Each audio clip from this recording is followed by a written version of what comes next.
Thank you for joining Calvert Library for the Money Smart Week, the Dementia Action Plan.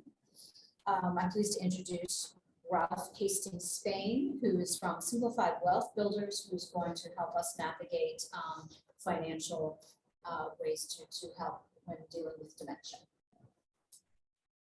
Thank you very much, and thank you and welcome. It's my pleasure to have you this evening. You know, the very first time I had Kevin Jameson of the Dementia Society of America speak, I was so impressed that I said to myself, I want to be part of this message, to be able to take this message across the state and wherever we can go to talk to families that are dealing with dementia on how we can help and support them along the way. So again, my name is Ralph Hastings-Spaine. I'm a Simplified Wealth Builders. I'm a financial strategist and trainer. And you're going to hear from me, but you're going to also hear from Kevin Jameson through a video, who is the founder of the Dementia Society of America. You're going to hear his story, how he got involved in this, and the things that the Dementia Society of America is doing to help people with dementia. This is for you if you want to learn what dementia is and how do you know you have someone, your loved one has it. This is for you if you want to know what are the early signs of dementia. This is for you if you want to know what are the difference between dementia and Alzheimer's, because there's a lot of, the words move across and sometimes people are talking about Alzheimer's and they're talking about dementia, but you will know the difference. And what caregiving issues you might be facing or you will face if someone has dementia. This is for you if you're concerned about your own health.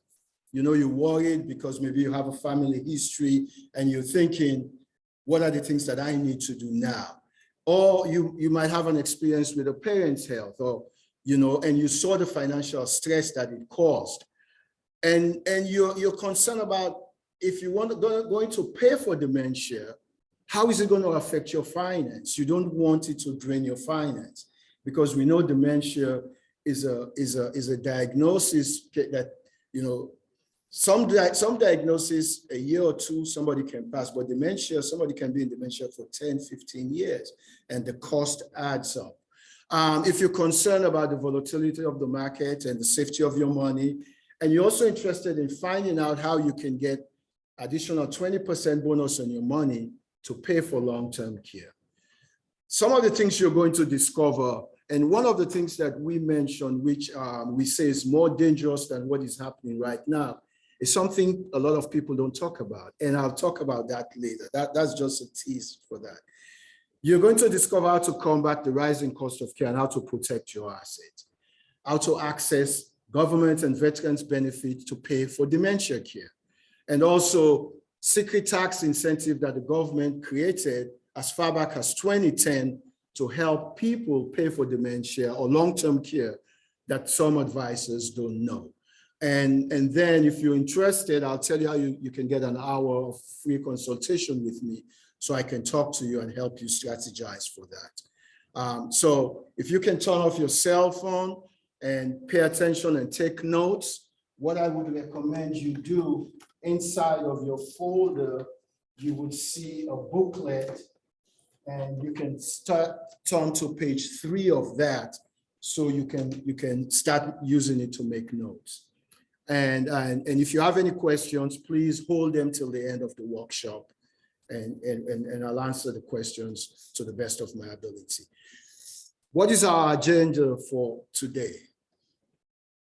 First of all, part 1 of this workshop, Kevin Jameson, the founder of Dementia Society of America, is going to answer the questions on the healthcare side of dementia. So Kevin is going to come through video and talk about the healthcare side of dementia. And when he finishes, well, halfway through his presentation, he's going to stop and I'm going to come back and I'm going to deal with the second part of the presentation, answer the questions about the financial side of dementia. So Kevin is going to deal with the healthcare, and then I'm going to come up and talk about the financial side of dementia. So let me bring Kevin up through video. Kevin, as I said, Kevin Jameson is the founder of Dementia Society of America, and he's going to tell his story, how he got involved. So it is my pleasure to introduce via video, Kevin Jameson.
Video is supposed to come up. So we play it. You've got it elsewhere on your laptop. Okay. Okay. Yeah.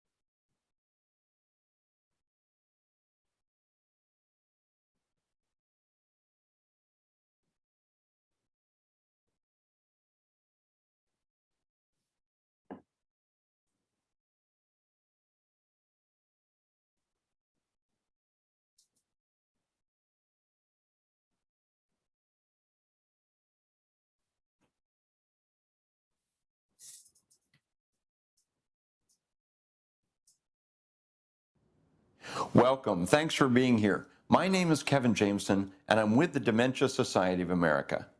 You know, I know that dementia can be a tough subject, but given the fact that you're here shows how much you care. The need to educate, the need to raise awareness about dementia is great and it's urgent. And that's why we turn to hosts and sponsors to help us spread the message further and faster. Today is going to be like a highlights reel. You're going to get a lot of great information, but you're also going to have the ability to watch it completely at home. So sit back, get ready to learn, and remember, know dementia, K-N-O-W. Thank you. Kevin Jameson is the president and founder of the Dementia Society of America. He's here today to tell us about the Dementia Action Plan, 7 steps to take in the face of dementia.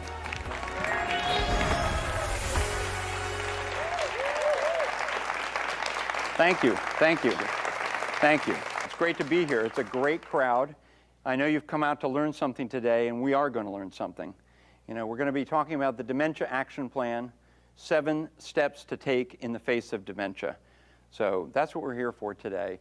But as I like to do when we get started is I like to understand, in the audience, has anybody here had any family member or loved one, a friend, or even themselves that has had some form of dementia? Just a raise of hands.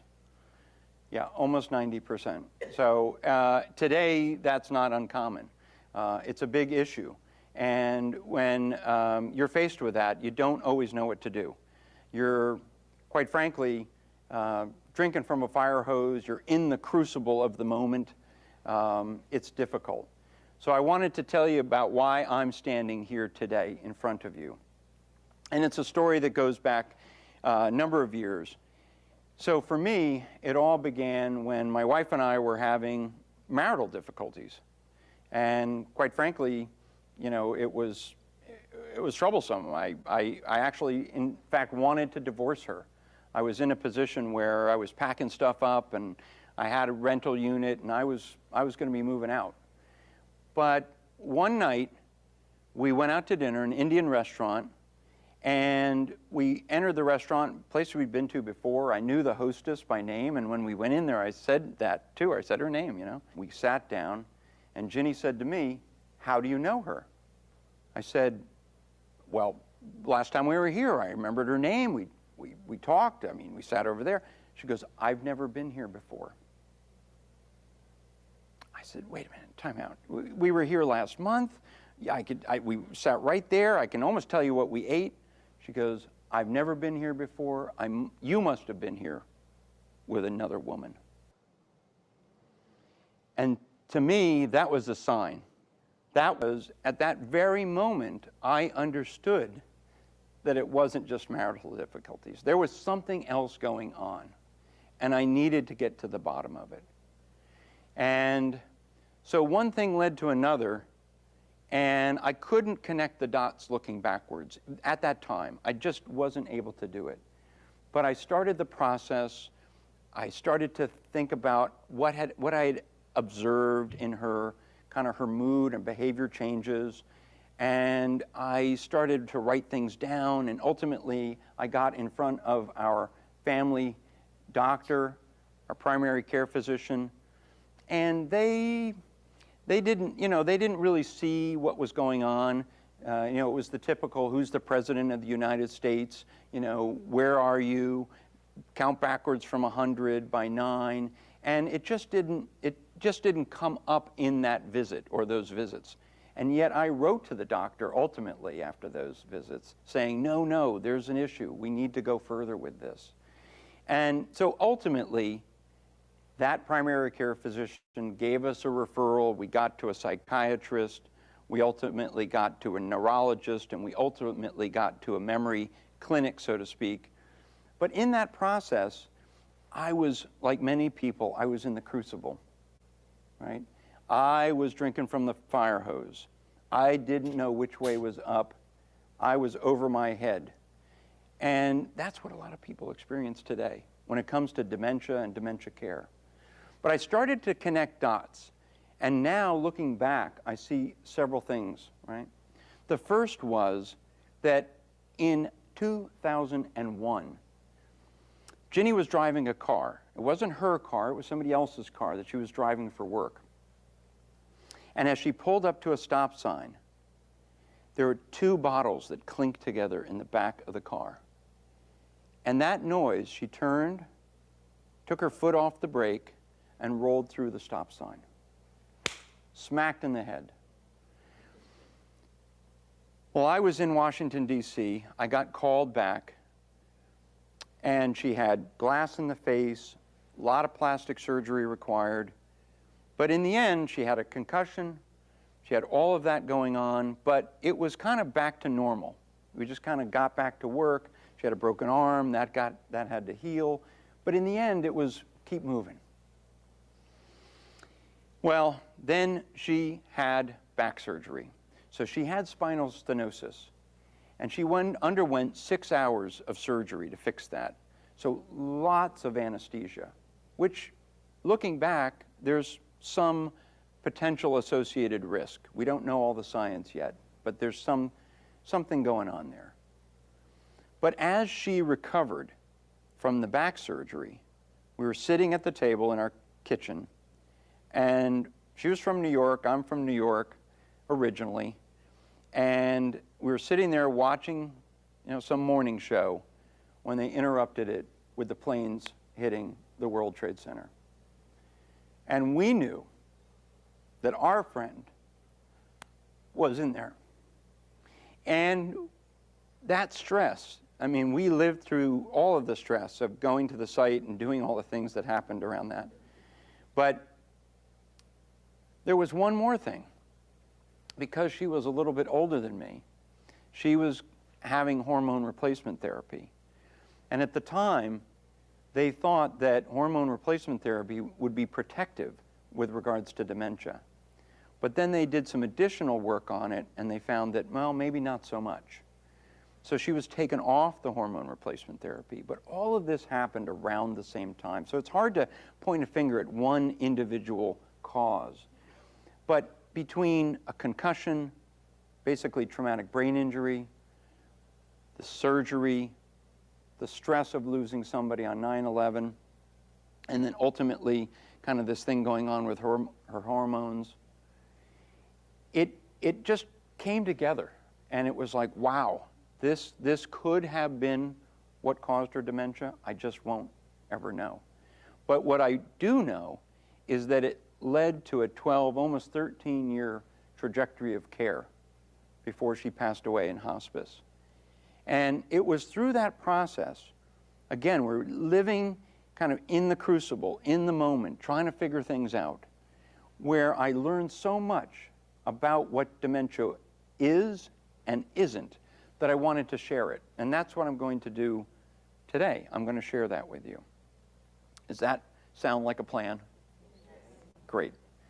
So we're going to start basically by talking about how dementia is like cancer. It's an umbrella. And you think about cancer, you've got cancer and you've got breast cancer, lung cancer, melanoma, leukemia. The same is true with dementia. Dementia is an umbrella.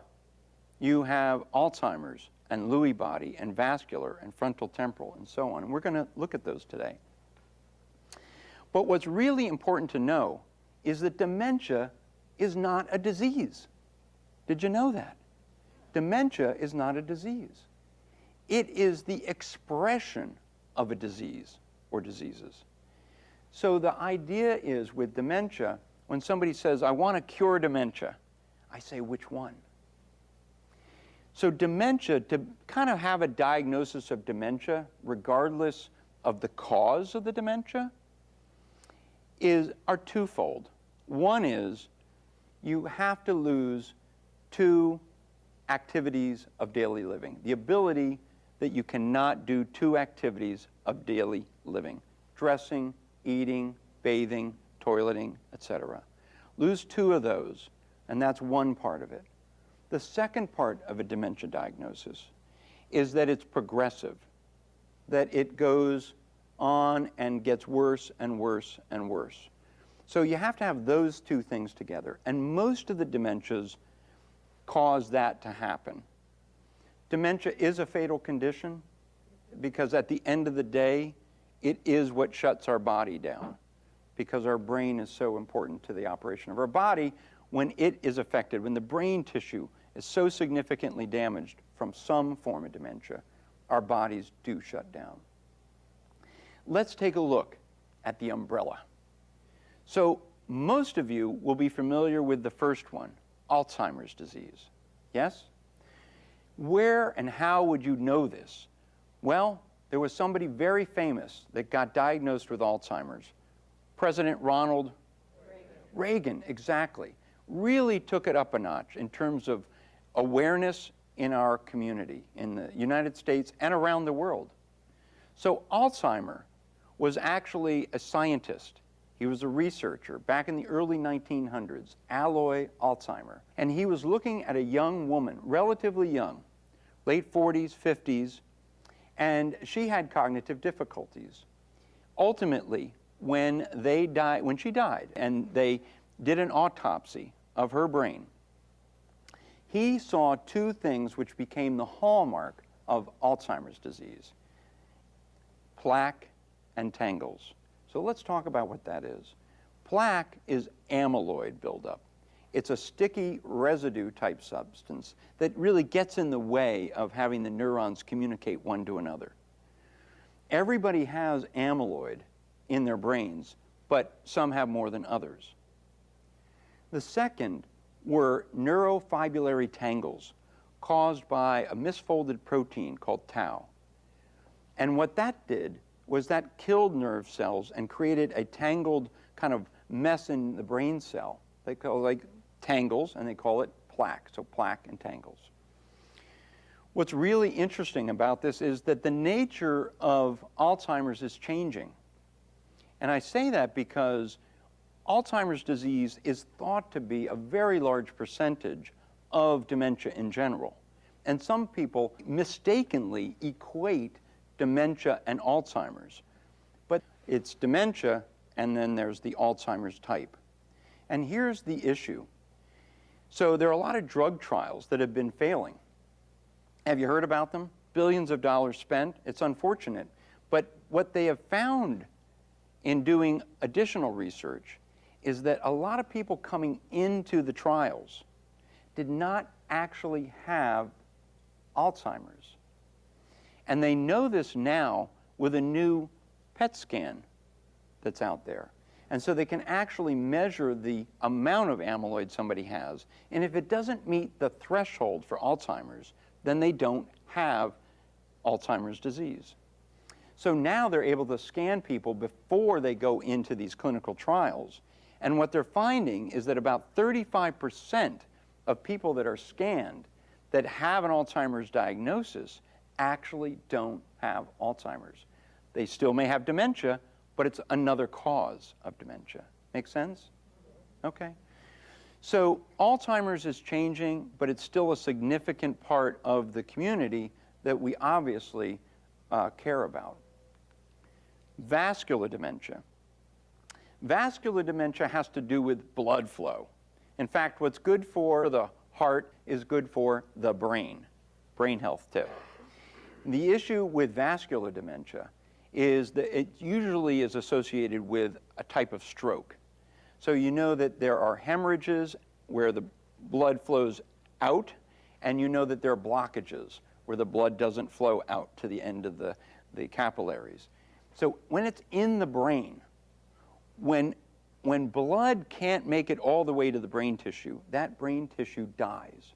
And they call that a multi-infarct type of dementia. So it's dead tissue throughout the brain. And again, it causes cognitive challenges, it causes dementia, but moreover, proper management of blood pressure is critical if you have vascular dementia. So that's what's really important.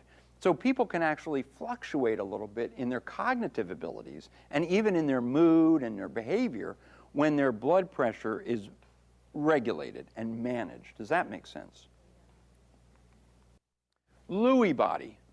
So Lewy was a doctor just like Alois Alzheimer was, but he looked at something different. He saw a different type of protein issue, and those became known as Lewy bodies. And depending on where those Lewy bodies are in your brain, you either have Parkinson's or you have Lewy body dementia or something in between. But those Lewy bodies are what cause Parkinson's. And so a lot of times people with Parkinson's will develop the Lewy body dementia, but some people just have the Lewy body dementia and don't really develop Parkinson's as a whole. But here's what's really important. There are a couple of hallmarks to Lewy body, and one of them is the tremor. So when you have tremors and you have cognitive challenge, that is a key to a diagnosis. Hydrocephalus. Now, when it's typically in an older person, it's called normal pressure hydrocephalus. But hydrocephalus is what? Water on the, right, water on the brain. And so what ends up happening is cerebral spinal fluid builds up within the brain cavity, the skull area, and pushes on the brain. And that causes cognitive challenges. If they put a shunt in, if it's diagnosed, they put a shunt in, drain the fluid, then the person can regain some of that cognitive ability. What's important to know is if somebody's going for a diagnostic workup, typically a neurologist will say, Kevin, walk down the hallway for me. And you would walk down the hallway, and there's a telltale sign of normal pressure hydrocephalus in that they tend to waddle a little bit. They could be off balance. So a lot of people go undiagnosed with normal pressure hydrocephalus because if they're sedentary and they're in their nursing home or assisted living and they just don't get a lot of activity, they could have a cognitive challenge that looks like dementia. People might even call it an Alzheimer's or whatever, but it's not. And so you've really got to have that diagnostic workup. And lastly, in terms of the umbrella of conditions, are things that are dementia-like. So what's really important to understand here is that there are some things that masquerade as dementia but aren't. One that comes to mind is delirium. Delirium caused by urinary tract infections, UTIs. So somebody that gets a UTI, not always, but it can lead to delirium. So you're kind of loopy, you're lost in space and time. It's not the same as dementia. You may not have an issue with your memory, but you may have other issues that you have to deal with. So these dementia-like things can include vitamin deficiencies. We talked about thiamine already with Wernicke-Korsakoff, but also vitamin B12, vitamin D, and so forth. So all those kind of the vitamins have to be looked at. But also something else that masquerades as dementia, depression. So somebody who is chronically depressed can exhibit signs of dementia, but it's not. They have to be treated. So what I would encourage everybody here today, if you have depression, if you feel you're depressed, or if you have diagnosed depression, manage it, monitor it, because that is an important thing to do. Okay? Let's get to the 7 steps that you can take in the face of dementia. So you can see there's trees. These are cypress trees, and we're going to talk about how that kind of plays into it, but there's 7 trees, and cypress is going to be an acronym that we'll use to go through the 7 steps that you can take in the face of dementia. So let's do it. Are you ready? Yes. Great. Cypress, 7 letters. I love it. But you should know this is a picture I took, a photo I took in Italy outside of San Gimignano. And I loved it. And I love cypress trees. And one thing I learned about cypress trees were that they are very resilient. They can live for thousands of years. And in a storm, they can blow over and then they can come back. And that's kind of the caregiver story, right? It's also, even if you have dementia, you want to be able to be resilient and thrive despite the dementia or despite having to care for somebody with dementia. But we're going to run through these and then we're going to dive deeper. Is that okay? So connect yourself, professionals, realize, educate, scribe, and specialist. Let's go through each one. Connect. You're doing it right now. You're being social, and that's important. So you want to connect with others, and we'll talk about what that means. Not only be yourself, and that's important, but also care for yourself and care about yourself. Taking care of yourself. The old story about put your oxygen mask on first before helping others, right? That's the idea. Professionals. Who can you bring in to help you? Financial professionals, legal professionals, living in place, care managers. We're going to go into that in more detail. Realize, now we want a reality check. We are in a new normal when there is a dementia. And so we want to make sure that you understand what that new normal is. And we're going to look at that today. Educate yourself. You're doing it right now. You're here. I can tell you're soaking it all in. That's what you should do. And there's lots of things to do to educate yourself. Scribe. So being a scribe is writing it down. Time, date, stamping things, making sure that you have a record of everything that's going on with either yourself or the person you're caring for. And lastly, specialists. We're going to go through the specialists that can be important so that you don't assume a diagnosis and so that you get the best possible diagnosis, because that's critical to the whole care plan. Let's talk about Connect first. I'm going to put everything up and then we'll take each one at a time. Friends. Friends and family. And quite frankly, you're going to find friends and family that don't get it, that just can't deal with dementia. It may be their loved one, it may be maybe somebody they've cared about for years, but when that dementia comes along, it's just too scary, and you just need to let those folks go. They'll come back to you at some point, hopefully, but just let them go. Don't worry about them. They're not ready to accept it. They're not ready to deal with it constructively. Just let them go. That's what I would say. But 6 degrees, everybody's heard of 6 degrees of separation? Kevin Bacon, right? You've heard about it. So the whole idea here is that if you and I don't know each other, but if you wanted to get a letter to me through somebody else, you'd try to find somebody that lived near me. So you might send a letter to somebody you know that lived near me, and then you'd ask that person to send the letter to somebody else that they might know that would be closer to me or might know me. Well, that study that was done in the 60s actually determined that most people, anybody that didn't know each other, could be reached in 6 hops or less around the world. And so I say that because, quite frankly, when you need help, when you need specific professionals, you've got to talk to other people. You've got to say, can you help me? Can you connect me to somebody? So it's connecting, but it's connecting through that 6 degrees of separation. Strangers. Strangers are great. I mean, who's been on a plane and talked the whole flight through with somebody that had no judgment? They were just like, whatever, and you get off the plane and it's like, see ya. So it happens on a bus, it happens in, restaurants. It can really be powerful because you can unburden a lot of things that you're thinking about, and they can do the same. But at the end of the day, it's kind of inexpensive therapy for everybody. But when you're in the throes of dementia care, and either you have it or somebody else that you love has dementia, being able to speak with somebody is important. Therapists, that's more formal, but that's also very, very valuable. When Jenny and I first started having problems, we started with a therapist, but that ended up transforming into something else. If we hadn't started with a therapist, then we wouldn't have gotten the best of care for her in the end. So I'm really glad that we took that step, as hard as it was, thinking that it might be marriage difficulties, and then turned into much more than that. Online and offline.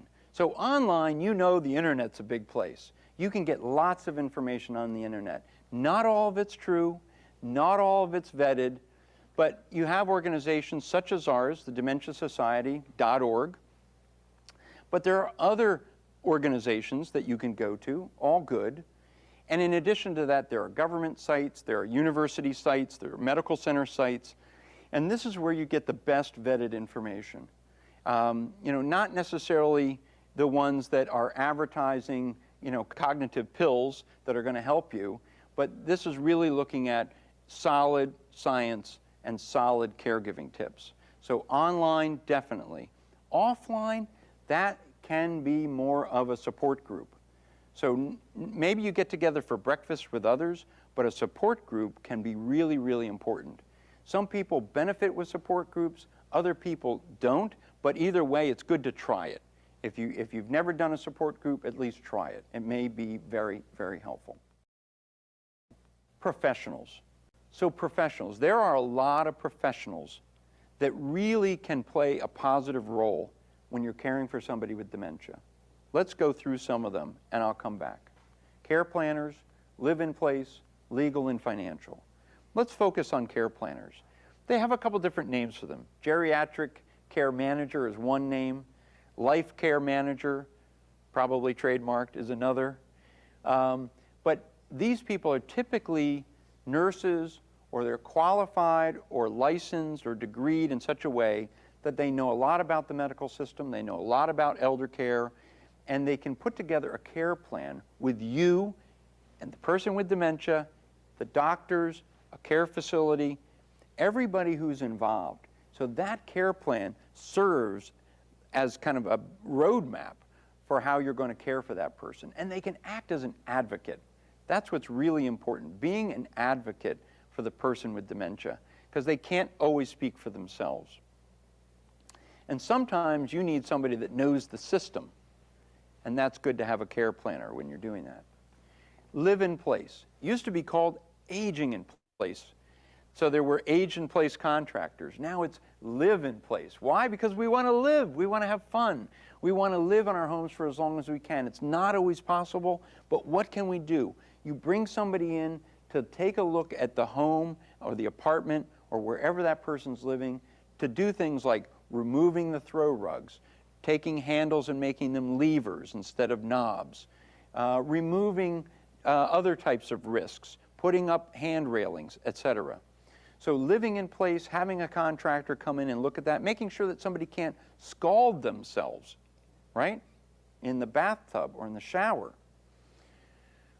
Legal, well, it's pretty straightforward, but there may come a time, if there's a dementia, that you cannot execute the documents that you should execute. Wills, powers of attorney, etc. Medical powers of attorney. So it'd be tough to sit across from the table and present a will to somebody and somebody says, "You're not my wife, I'm not signing this." You know, that can happen. So it's good to get that way ahead of the curve. Get all of that figured out. So as dementia progresses, you have all of the legal tools in place. Does that make sense? Financial. I'm going to extend this to also include bankers, because people still go to banks today, especially older adults, and they can go in and say, "I want to take all my money out. I'm going to go buy that Corvette I want." Well, you know what? At the end of the day, they could end up taking all that money out, and then you're in trouble. The other thing that can happen, and sometimes this is true, that people believe somebody is taking their money. And they accuse them of taking their money, or they accuse them of taking jewelry or watches or what have you. And so getting all of the financial things figured out is very, very, very important. So it's not only your CPA or stockbroker, but it also includes bankers and others. And getting all of that so that that person can have the best possible future, figuring out how they're going to pay for the care that ultimately they will need. Whoa, that was great information, right? Kevin is awesome. He goes a lot more.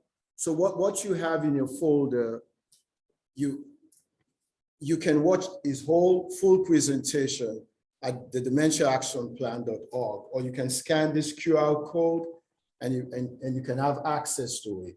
And once you get in there, it will tell you that to pay for it and all of that. But once you get to checkout, you put the discount code free and you can see the whole presentation, because it goes through the whole Cypress tree that he talks about. But because of time, we have to cut that, so I can talk on the financial side of dementia. Some of the things that I'm going to talk about is how to utilize government programs to pay for care. And then I'm going to talk a little bit about some private pay strategies that you can use tax-free. And in the end, I'll talk about what a personalized long-term care plan is and why you need one.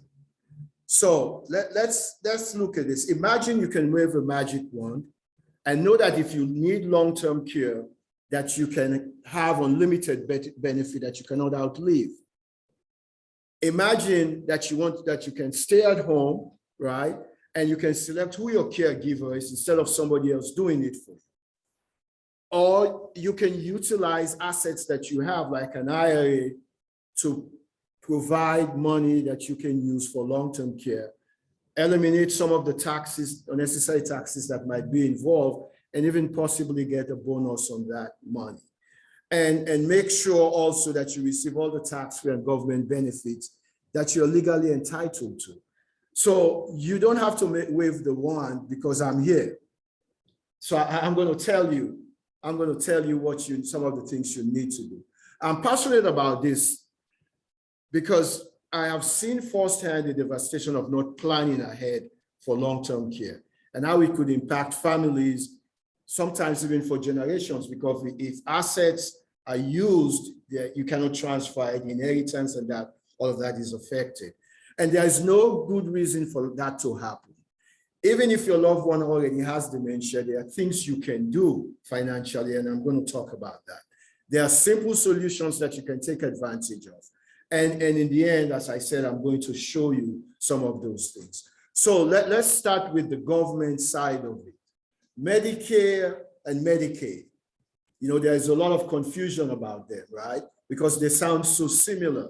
Well, when it comes to long-term care and how they deal with long-term care, it's like comparing apples to oranges, right?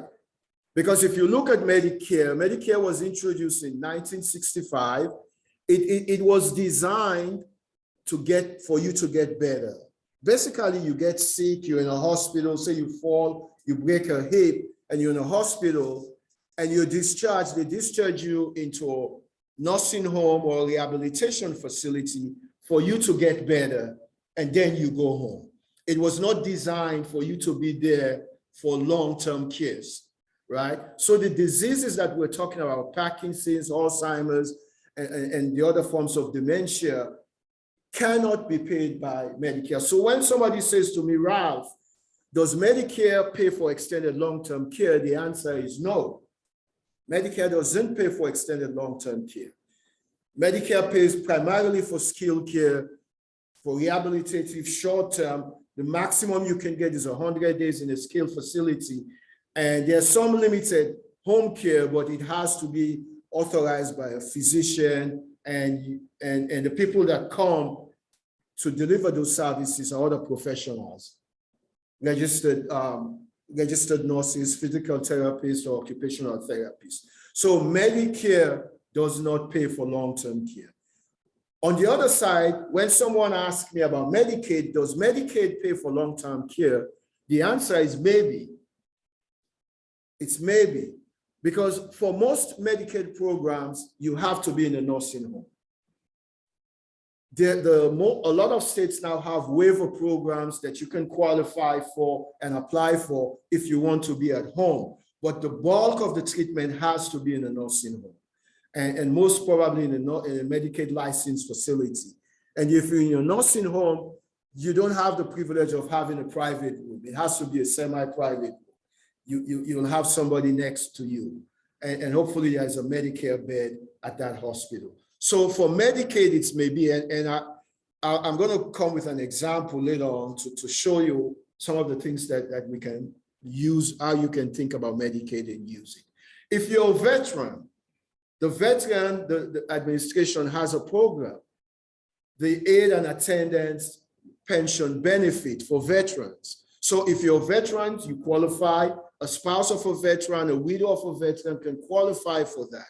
And the sad part is, according to the VA, a lot of people that qualify are not using this benefit because they're not aware of it. So if you know anybody who is a veteran, tell them.